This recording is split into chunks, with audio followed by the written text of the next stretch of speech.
Pada sore hari ini kita nyanyikan pujian kasih dari surga. Kasih dari surga.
kasih dari tempat tinggi, mengalir kasih dari tata Bapa, mengalir,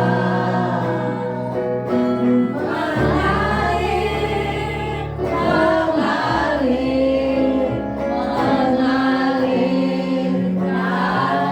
mengalir, mengalir, memenuhi hidupku. Mari kita sembah Dia. Haleluya. Haleluya. Terima kasih Yesus.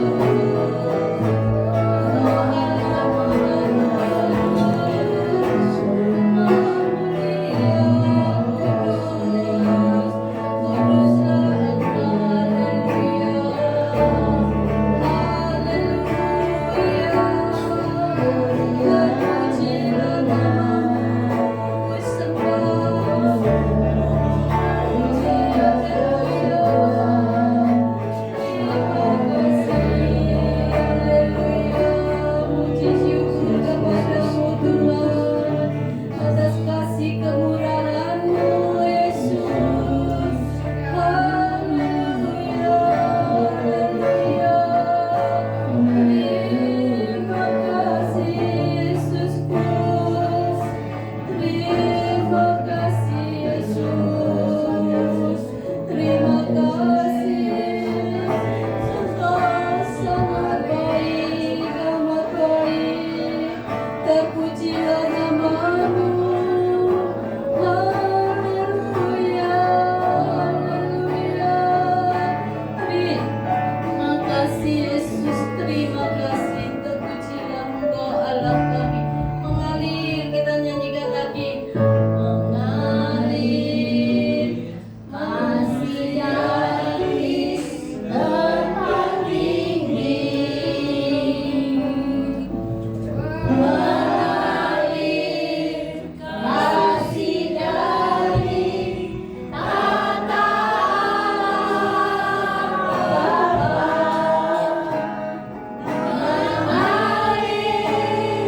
mengalir, mengalir dan mengalir, mengalir, memenuhi hidupku. Haleluya. Bapa yang ada di dalam surga, kembali pada sore hari ini kami datang kepadamu Bapa untuk memuji dan menyembah Engkau. Kiranya Bapa ada di tengah-tengah kami. Ajar kami Tuhan untuk selalu menyembah Engkau ya Tuhan. Kiranya Tuhan ibadah pada sore hari ini dari awal, pertengahan hingga akhirnya ada di tangan Engkau Tuhan. Kami serahkan semuanya ke dalam tangan kasih kemurahan-Mu. Biarlah semua kehendak Engkau yang jadi, dalam nama Tuhan Yesus. Haleluya. Amin. Kita pujikan Sungai Sukacitamu. Bersama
merasakan langkah-langkah orang.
Ibu-ibu yang sudah merasa diberkati Tuhan, monggo Saksi Bu.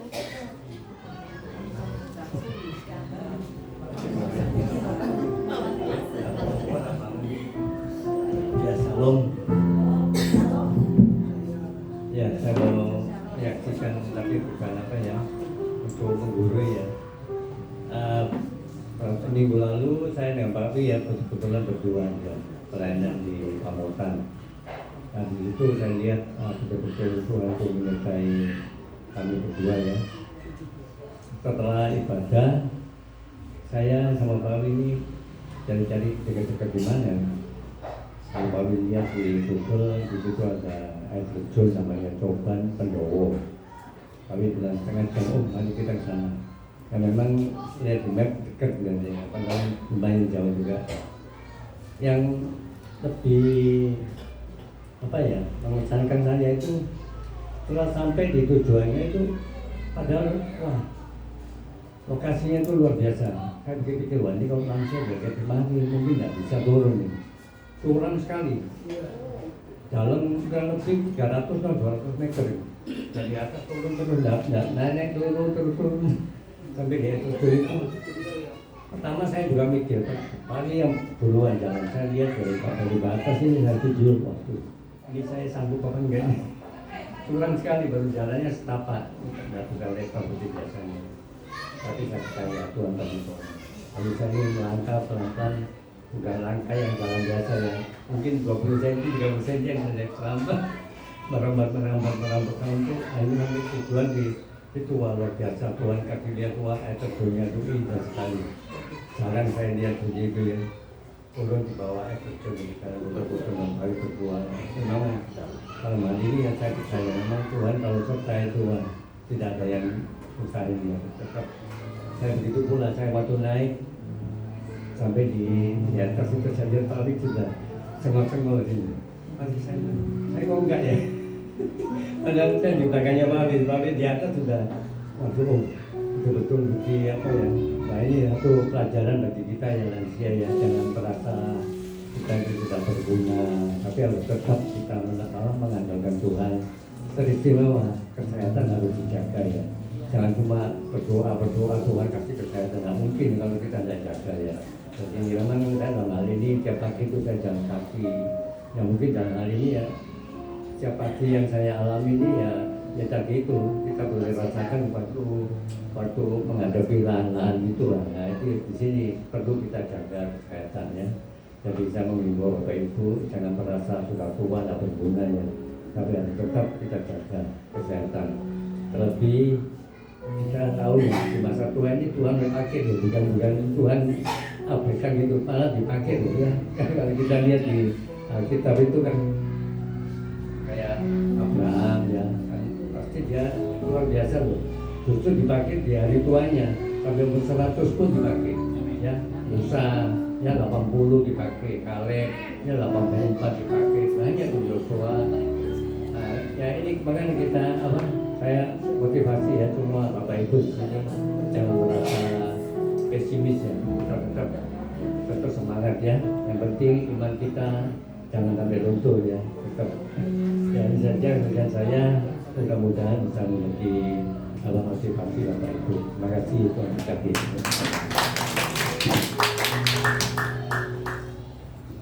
Apa masih ada yang mau bersaksi? Saya persilakan. Pak Cek.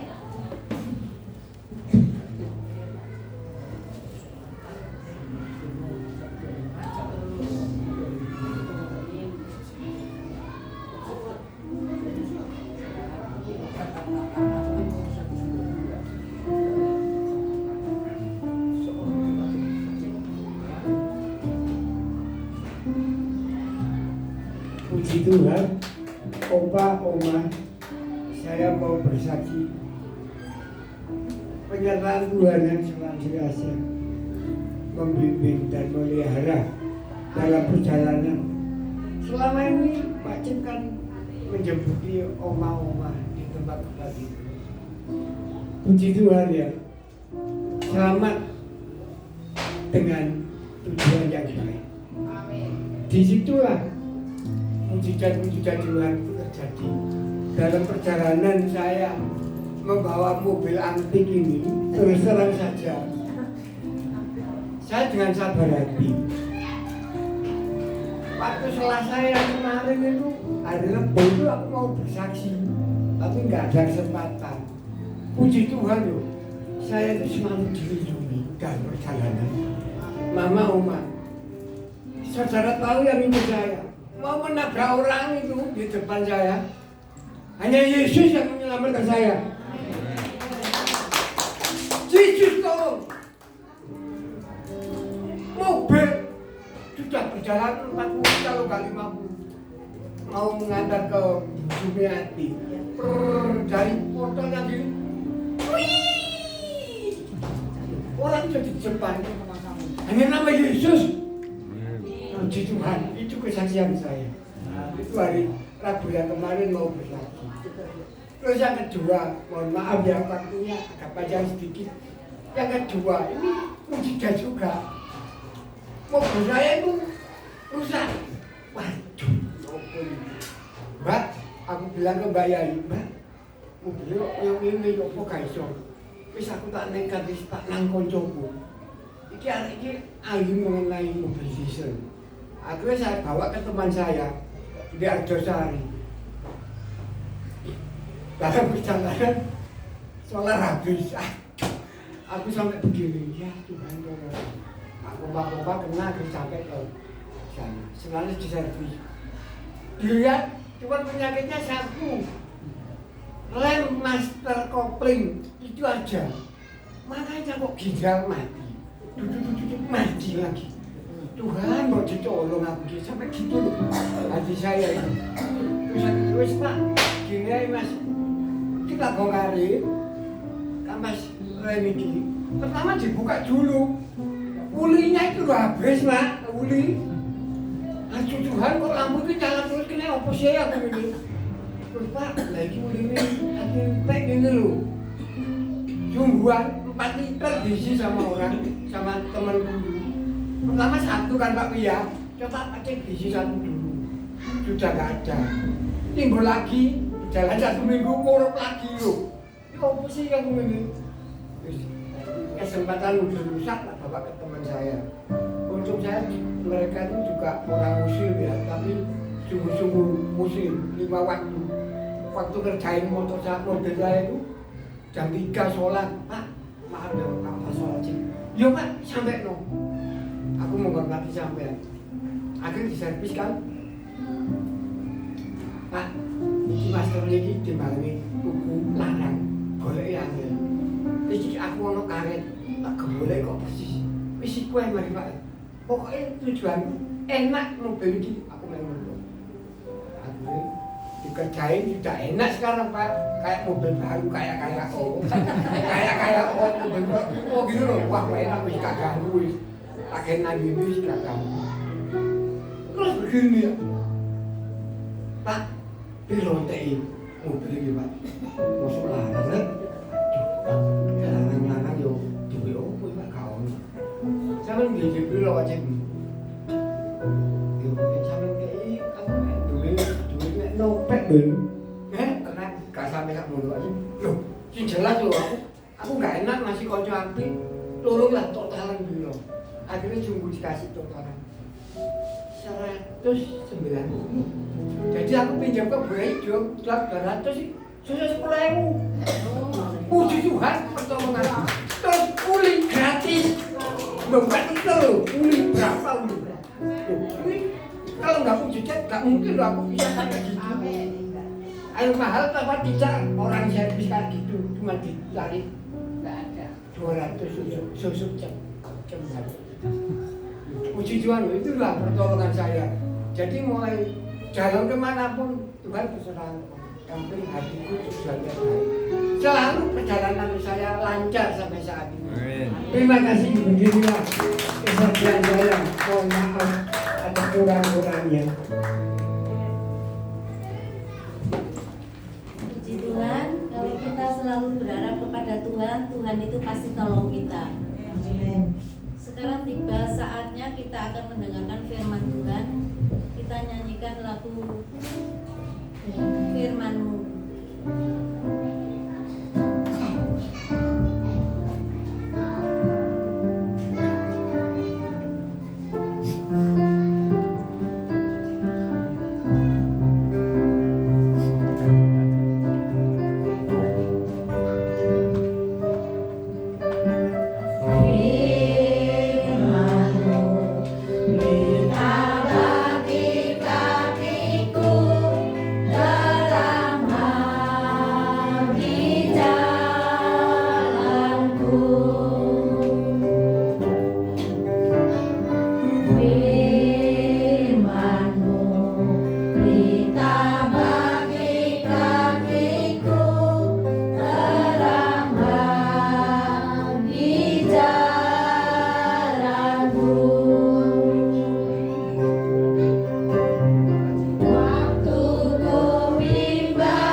kami sudah memuji nama-Mu dan memuliakan nama-Mu di tempat ini ya Tuhan. Terima kasih ya Tuhan untuk Pak Wi yang sudah menyediakan tempat di sini.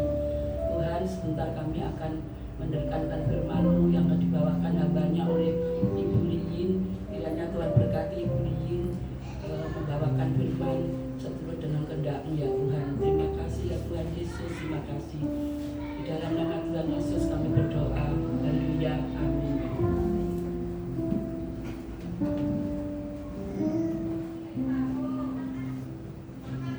Shalom, selamat sore. Halo. Kita bersyukur kalau kita boleh ada di tempat ini, bisa datang beribadah untuk memuliakan Tuhan. Dan pada sore hari ini saya tidak membawa firman, saya kan bukan hamba Tuhan, hanya membawa renungan singkat saja. Ya sebisa saya mau belajar juga. Jadi saya mau belajar untuk membawakan firman.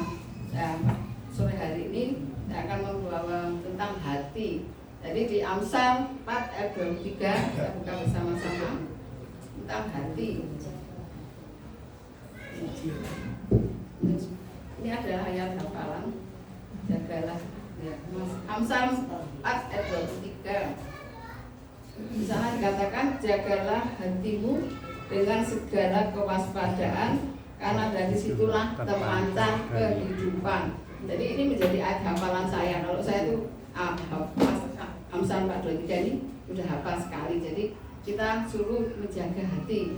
Di sini dikatakan jagalah hatimu dari segala kewaspadaan. Semua isu kehidupan itu terpancarnya itu bukan dari semua posting kita, dari penampilan kita, semuanya itu dari hati. Tuhan tuh melihat kita tuh dari hati. Penampilan kita seperti apapun Tuhan nggak ngereken lah ceritanya. Tuhan hanya melihat hati. Jadi hati itu adalah tempat yang termahal di dunia. Forum hotel apapun juga itu nggak bisa mengalahkan yang namanya hati. Jadi mari kita mau jaga hati kita, jaga hati karena itu yang terpenting dalam hidup kita. Yang Tuhan mau, Tuhan tidak melihat kekayaan kita, kepandaian kita, tapi yang Tuhan lihat itu adalah hati. Oleh sebab itu kita mau jaga hati kita karena hati itu yang sangat mahal di hadapan Tuhan. Jangan sampai kita isi hati kita dengan segala yang tidak baik, dengan kemarahan, dengan sakit hati, kepahitan. Kalau disakiti inginnya membalas dendam, itu tidak berkenan di hadapan Tuhan. Kan Tuhan bilang balaslah kejahatan dengan kebaikan. Meskipun orang tidak senang sama kita, istilahnya bencekno, tapi kita harus membalas dengan kasih. Memang kalau dunia nggak bisa. Kalau baik ya aku baik, kalau dia jahat ya aku jahat kan. Tapi kita sebagai anak Tuhan kita harus melakukan. Kalau disakiti jangan membalas. Kalau ada orang marah sama kita udah diamkan aja. Saya tidak pernah membalas kejahatan dengan kejahatan. Saya serahkan sama Tuhan kan penghakiman itulah adalah haknya Tuhan. Jadi mari kita mau menjaga hati kita jangan diisi dengan yang tidak baik, dengan soal kedagingan yang Tuhan yang tidak berkenan. Karena di sana dikatakan bisa dibaca hati yang gembira adalah obat yang manjur, tetapi semangat yang patah mengeringkan tulang. Jadi hati yang gembira itu obat yang manjur. Jadi biarlah kita mau senantiasa setiap hari bersukacita. Kalau kita bersukacita, kalau kita bergembira maka kita menjadi sehat. Karena Tuhan berkata hati yang gembira adalah obat yang manjur. Jadi jangan sampai kita punya kepahitan, kita punya sakit hati, marah, itu kita buang semua, itu adalah kedagingan. Biarlah kita mau isi hidup kita dengan buah roh. Pasti semua hafal di Galatia 5:22, yaitu kasih, sukacita, damai sejahtera, kemurahan, kebaikan, kesetiaan, kelemah lembutan, penguasaan diri. Jadi 9 itu kita mau melakukan, nggak mudah, tapi belajar untuk bisa melakukan apa yang Tuhan mau, yaitu kasih, sukacita, damai sejahtera, kesabaran, kebaikan, kesetiaan, kelemah lembutan, penguasaan diri. Yang paling susah itu penguasaan diri. Nah itu yang susah. Jadi kita mau belajar, jangan suka marah, menguasai diri, emosi. Orang kalau dikatakan nggak seneng kan mesti langsung emosinya. Itu suami saya itu paling kalau diomongin apa langsung emosi. Itu kita kendalikan emosi, jangan sampai membantu hidup kita. Kita bisa menguasai diri. Kalau kita nggak bisa menguasai diri ya berarti yang ada kedagingan kita yang muncul. Jadi penguasaan diri itu penting. Kan Guaro kan ada penguasaan diri. Memang itu paling sulit. Kalau suruh sukacita sampai sejahtera ya semua sudah bisa lakukan. Tapi kalau penguasaan diri itu kita harus belajar, harus bisa seperti Tuhan suruh. Guaro adalah penguasaan diri. Jadi jangan sampai kita punya kepahitan. Yang kedua yaitu kita harus bisa mengampuni. Karena di sana dikatakan kalau kita membaca di Matius 19 ayat 13 di sana dikatakan doa Bapa kami pasti semua apa? Bapa kami yang di surga, dikuduskanlah namamu, datanglah kerajaanmu, jadilah kehendakmu di bumi seperti di surga. Berilah kepada kami hari ini makanan kami secukupnya dan ampunilah kesalahan kami seperti kami telah mengampuni orang yang bersalah kepada kami. Jangan bawa kami dalam pencobaan, tapi lepaskanlah kami daripada yang jahat. Itu perintah Tuhan di doa Bapa kami. Ampunilah kami seperti kami telah mengampuni orang yang bersalah kepada kami. Kalau saya doa sama teman saya, tidak telah sudah. Jadi kami telah ampunilah kami seperti kami sudah mengampuni orang yang bersalah kepada kami. Jadi pengampunan itu yang membawa kita tuh sehat. Karena Pendeta Roni Zausiman bilang berkata, kalau kita tuh masih ingat sampai sekarang dia waktu khotbah di gereja saya di Sutoyo. Kalau kita menyimpan kepahitan, tidak bisa ngampuni, itu sama saja kita mengundang penyakit. Kita mengundang sakit penyakit itu karena kepahitan, karena iri hati. Jadi tidak sehat. Kalau kita punya kepahitan, kita punya marah, kita tidak bisa mengampuni, itu sama saja kita tuh membawa hidup kita itu penyakit. Karena iri hati, orang yang iri hati, yang tidak bisa mengampuni itu gara-gara itu bisa sakit kanker, sakit macam-macam itu karena dia tidak bisa mengampuni. Jadi pengampunan itu sungguh-sungguh kita mau lakukan. Karena firman Tuhan berkata, mari kita baca. Kalau ini ada ayatnya loh. Kalau kita tidak bisa mengampuni, Tuhan juga nggak bisa mengampuni kita loh. Jadi harus bisa mengampuni. Di sana dikatakan, ini kan di selanjutnya di Bapak kami itu dikatakan seperti kami telah mengampuni orang bersalah kami. Dan kalau Bapak mengampuni di Matius itu dibaca aja. Seperti kami mengampuni orang bersalah kepada kami. Dan kalau kita nggak mengampuni, Bapak di surga juga nggak mengampuni kita loh. Repot. Kita baca di Matius 9 bahwa Bapak kami di bawahnya itu Matius 6 ayat 14-15. Jikalau kamu tidak mengampuni orang, Bapakmu juga tidak akan mengampuni kesalahanmu. Jadi pengampunan itu sangat penting. Kalau kita tidak bisa mengampuni, berarti Bapak di surga tidak bisa mengampuni. Kalau tidak diampuni, berarti kita nggak bisa masuk kerajaan surga. Karena pengampunan itu penting sekali. Jadi kalau kita tidak bisa mengampuni, berarti kita tidak dapat tempat loh di surga. Kan Tuhan bilang kalau kamu tidak bisa mengampuni sesamamu manusia, Tuhan tidak bisa mengampuni kita. Kan doa Bapak kami bilang, ampunilah kesalahan kami seperti kami sudah telah mengampuni orang yang bersalah kepada kami. Itu wajib. Jadi kita harus mengampuni. Karena kalau kita tidak bisa mengampuni, ya di Efesus, jadi kita harus bisa mengampuni. Karena di Efesus, kita baca di Efesus 4 ayat 31. Kita baca aja ya biar saya itu ngomong ada buktinya, jadi nggak asal ngomong. Efesus 4 ini disatakan segala kepahitan, kegeraman, kemarahan, pertikaian dan fitnah hendaklah dibuang dari antara kamu, demikian pula segala kejahatan. Tapi hendaklah kamu ramah seorang terhadap yang lain, penuh kasih mesra dan saling mengampuni sebagaimana Allah dalam Kristus telah mengampuni kamu. Jadi saling mengampuni itu sangat penting. Jadi kita tidak boleh punya marah terus kepahitan, tidak bisa mengampuni. Ini sudah dikatakan seperti Kristus telah mengampuni kamu. Tuhan sudah mengampuni kita, maksud kita tidak bisa mengampuni sesama kita. Tuhan sudah mati untuk kita, maksud kita tidak bisa mengampuni satu orang saja. Kan tidak boleh, kita harus bisa mengampuni. Karena pengampunan itu memang wajib kita harus bisa mengampuni, karena pengampunan yang untuk kita sendiri, bukan untuk orang lain. Kalau saat kita mengampuni, maka kita akan merasakan damai sejahtera.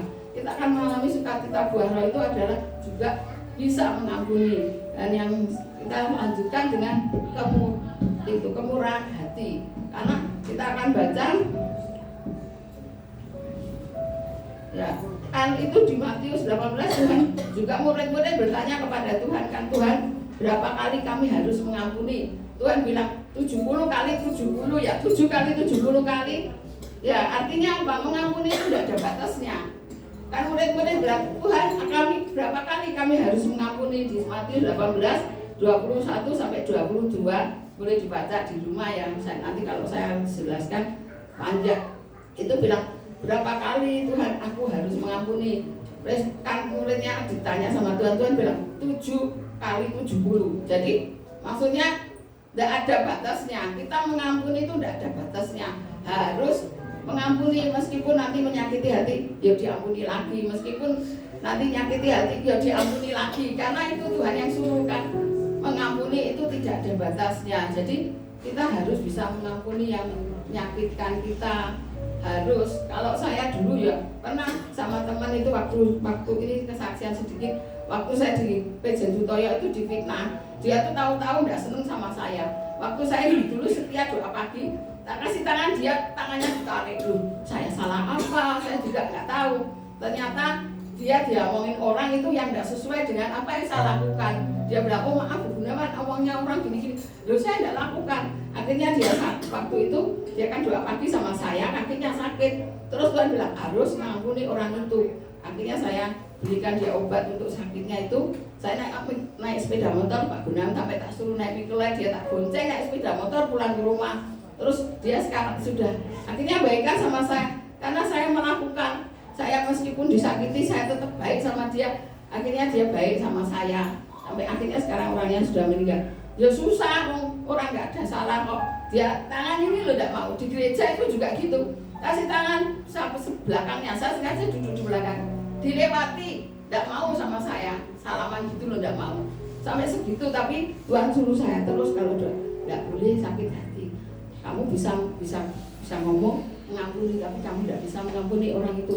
Harus bisa membuat orang itu tidak sakit hati sama kamu. Terus tak kejar terus akhirnya baik sama saya. Jadi memang nggak enak, memang susah, tapi saya lakukan itu sudah berapa tahun. Jadi saya nggak mau ada orang yang sakit hati sama saya itu nanti saya tidak bisa doa. Kalau ada orang sakit sama saya, hati sama saya itu saya nggak bisa doa. Jadi saya berusaha supaya jangan sampai ada orang yang sakit hati sama saya, jangan sampai ada yang sama saya itu nggak baikan, itu saya nggak mau. Jadi saya berusaha supaya saya baik sama orang itu prinsip saya.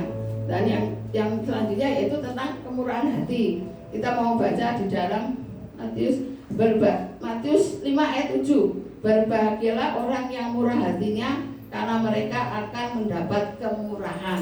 Jadi tentang murah hati, kita jangan pelit. Kalau namanya orang murah hati itu tidak boleh pelit.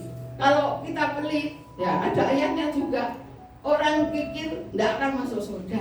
Jadi kalau orang yang murah hati itu suka memberi, penuh kasih. Jadi karena di firman Tuhan ada juga, nah di Lukas 6 ayat 36. Mungkin yang ada mau catat, hendaklah kamu murah hati sama seperti Bapakmu adalah murah hati. Jadi murah hati, kalau Tuhan itu menjadi teladan bagi kita.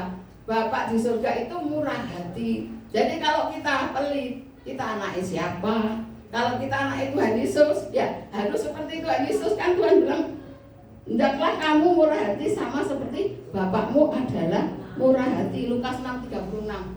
Bapak di surga itu murah hati. Jadi jangan kita itu pelit, jangan kita itu kikir. Karena kalau kita pelit, ya kita ya tidak bisa masuk surga. Ada ayatnya, saya punya ayatnya. Jadi saya ngomong ini berdasarkan firman Tuhan, bukan kata-kata saya.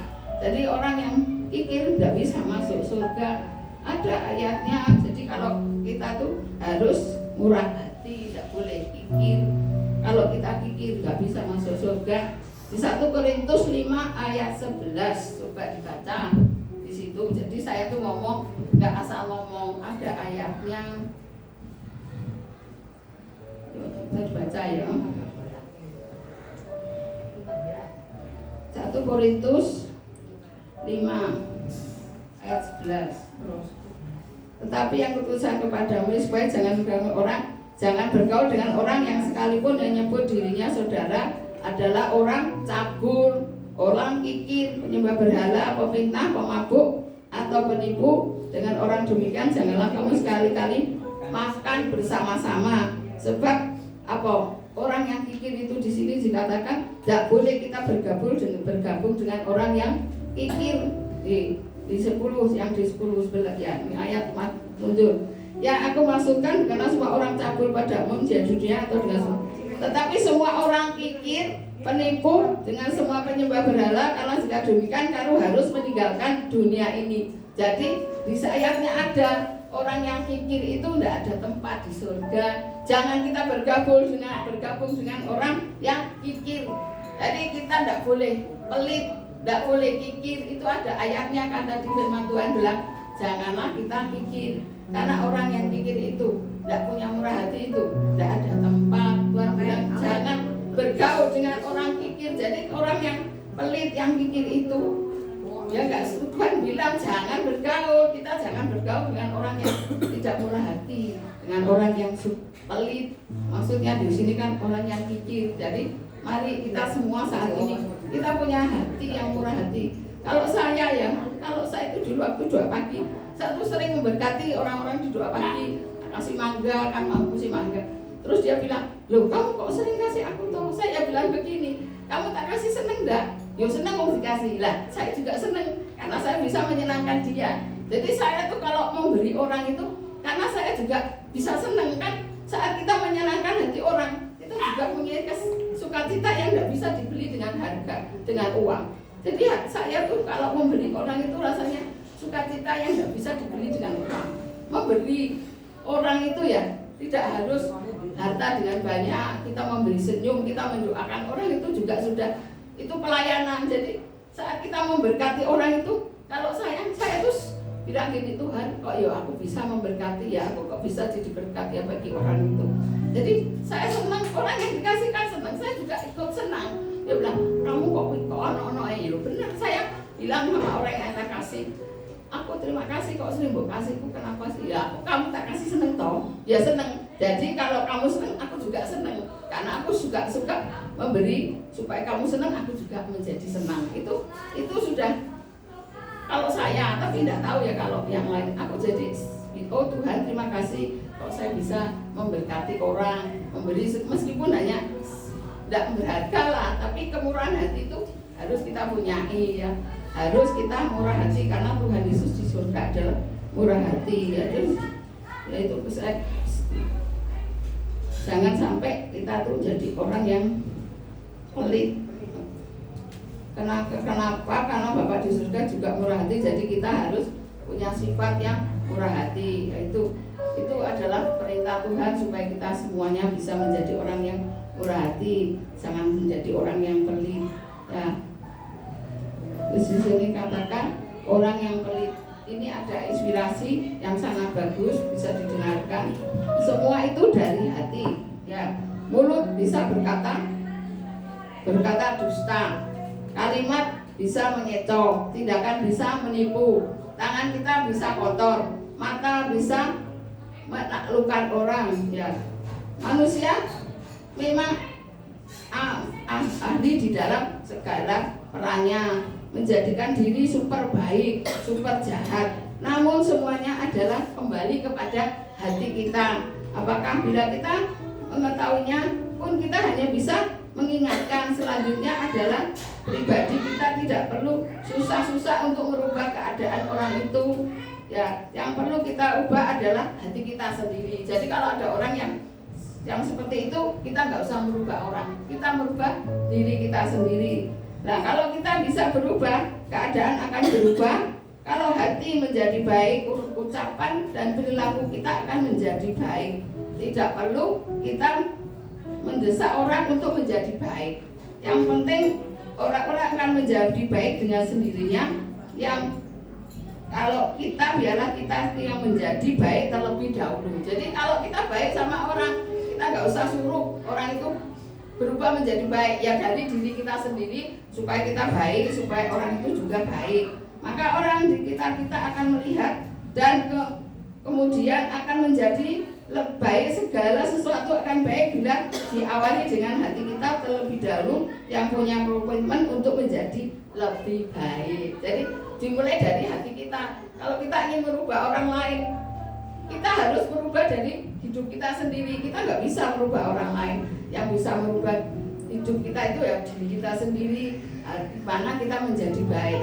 Kita nggak bisa merubah orang supaya kamu seperti aku seperti ini, nggak bisa. Yang penting kita itu merubah diri kita menjadi baik, dan orang akan melihat kalau kita jadi baik. Maka orang akan melihat kehidupan kita, oh itu baik ya. Akhirnya kan menjadi baik. Jadi kita menjadi teladan. Di sini katakan Pak Wisaya bilang harus menjadi teladan, menjadi orang yang baik. Memang nggak mudah, tapi kita mau belajar untuk menjadi orang yang baik. Saat kita menjadi orang yang baik, orang akan melihat, kok orang itu kok baik ya. Ternyata dia akan tanya, oh orang Kristen itu ya baik ya, gitu kan. Nanti kita akan nggak usah ngomong, kita menjadi saksi, kita menjadi teladan untuk orang melihat kebaikan kita. Jadi kesaksian hidup itu nggak usah kita ngomong, yang penting hidup kita itu loh menjadi kesaksian yang hidup. Ya kalau kita baik sama orang itu ya nanti orang bisa melihat, oh ada apa ya orang itu kok baik seperti itu. Akhirnya kan menjadi kesaksian hidup. Mungkin orang belum percaya bisa berbawa kepada Tuhan Yesus, yaitu supaya kita yang merubah, jangan kita merubah orang lain untuk menjadi baik. Yang penting berubah itu dari hati kita sendiri dulu supaya orang bisa menjadi baik. Ya itu kemurahan hati yang penting itu. Jadi kita supaya hidup kita ini bisa menjadi berkat bagi banyak orang dengan kemurahan hati, nggak usah pelit, kita nggak usah membalas kejahatan dengan kejahatan, jangan menyimpan kemarahan, kita harus bisa mengampuni orang yang bersalah kepada kita. Itu perintah Tuhan. Kan doa Bapak kami kan seperti itu. Jadi kalau kita nggak bisa ngampuni, Bapak surga nggak bisa ngampuni. Saya sering bilang sama suami, kalau kamu masih kepahitan, kamu nggak bisa ngampuni, kamu tidak ada tempat di surga. Itu Tuhan bilang kan. Tuhan sudah mengampuni kita. Kalau kita nggak ngampuni, kita nggak ada tempat di surga. Karena Bapak juga nggak ngampuni kita. Lah kalau nggak diampuni sama Tuhan ya nggak ada tempat lah di surga. Kan Tuhan kan kita harus bisa mengampuni orang yang bersalah kepada kami. Janganlah bawa kami dalam cobaan. Nah, doa Bapak kami kan seperti itu. Jadi kita mau belajar untuk bisa mengampuni, bisa tidak menyimpan kemarahan, nggak usah iri hati. Isi hati kita dengan segala yang baik, yang sungguh-sungguh membawa berkat bagi orang lain, menjadi teladan bagi keluarga. Kalau punya anak mantu cucu ya menjadi teladan bagi anak mantu cucu. Kalau saya ya cuma berdua ya bagi keponakan-keponakan saya. Paling ponakan saya itu loh, setiap anaknya sakit dia mesti telepon saya. Saya kesaksian ya, itu jam 6 itu anaknya yang kecil itu masih 2 tahun kejang-kejang. Terus dia bawa ke rumah sakit, suruh ngondok di Hermina. Terus dia bilang, wah di situ banyak orang COVID. Aku lah ya takut. Mau dibawa ke Ciliwung udah ada dokter jaga. Wes doa anakku aku udah berani takut taruh situ udah ada dokter jaga. Jadi saya doa. Jam 6 itu saya telepon teman saya yang sering doa sama saya. Ayo Cik, bantu doa ponakanku kejang-kejang. Saya doa itu jam 6. Tuhan tolong ponakanku yang 2 tahun ini kejang-kejang terus gitu ya. Jam 9 itu loh dia telepon saya udah tidur. Jam 9 itu loh anakku sudah pencolotan di tempat tidur. Di video dilihatkan saya, dia sudah ada kejang-kejang, sudah suka kita pencolot-pencolot di tempat tidur, akhirnya sampai besok sembuh loh. Tuhan itu luar biasa. Kita kuasa doa sepakat, saya sama teman saya doa itu Tuhan jawab, Tuhan dengar doa saya sama teman saya sampai saya besoknya. Terima kasih Cik, ponakanku sudah sembuh tadi malam jam 9 sudah pencolotan. Jadi ponakan saya di Blimbing itu kalau anaknya sakit mesti telepon saya. Anakku sakit, batuk pilek gini-gini. Ya wes sudah doa ya, sudah doakan wes sembuh ya sembuh. Kadang enggak sembuh ya, wes tak beli obat batuk. Saya sama suami ingin beli obat batuk ke sana. Jadi seperti anak saya sendiri, anak ponakan saya yang di Blimbing itu seperti saya seperti mamanya, karena mamanya kan sudah ada. Jadi kalau ada apa-apa, telepon saya mesti sakit batuk kan itu sak rumah lho. Ya apa sih aku gitu. Ya wes tak doano. Akhirnya saya bilang, oh ya tak beli obat, nanti kalau suamimu kerja ambil obat batuknya, saya belikan obat. Oh sembuh semua akhirnya. Saya sama suami beli obat batuk itu ke Cina. Akhirnya semua sembuh, tak belikan obat batuk. Ponakan saya itu yang bimbing itu ya seperti anak saya sendiri. Apa-apa telepon sama saya. Bersyukur, jadi saya tuh tiap hari selalu berdoa sama teman saya itu. Ini tadi mau berangkat juga doa. Aku mau baktian ya wes doa ini setengah jam aja. Doain orang-orang yang saat ini membutuhkan, orang yang sakit. Ya Tuhan dengar sesuai dengan kehendak Tuhan. Sebagian Tuhan jawab, sebagian dia belum kan gitu. Yang penting kita melakukan bagian kita berdoa.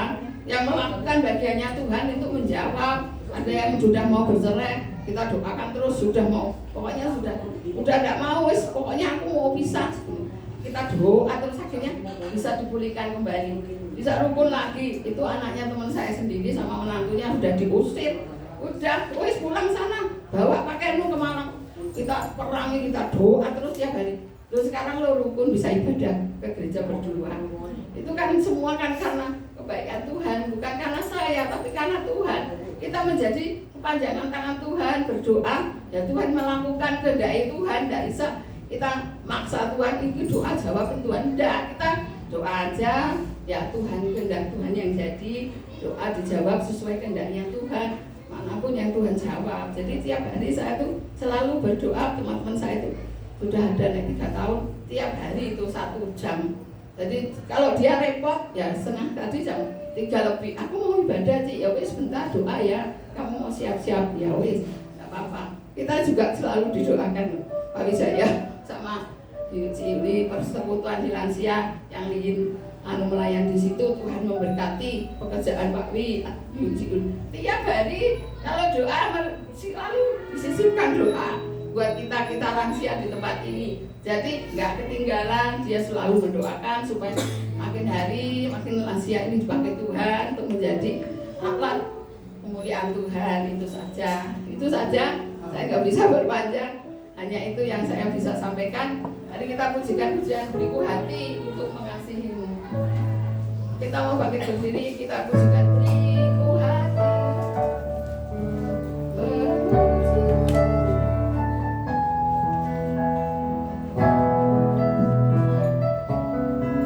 Beriku hati Tuhan seperti hatimu Yesus.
wanita yang datang mengurapiku.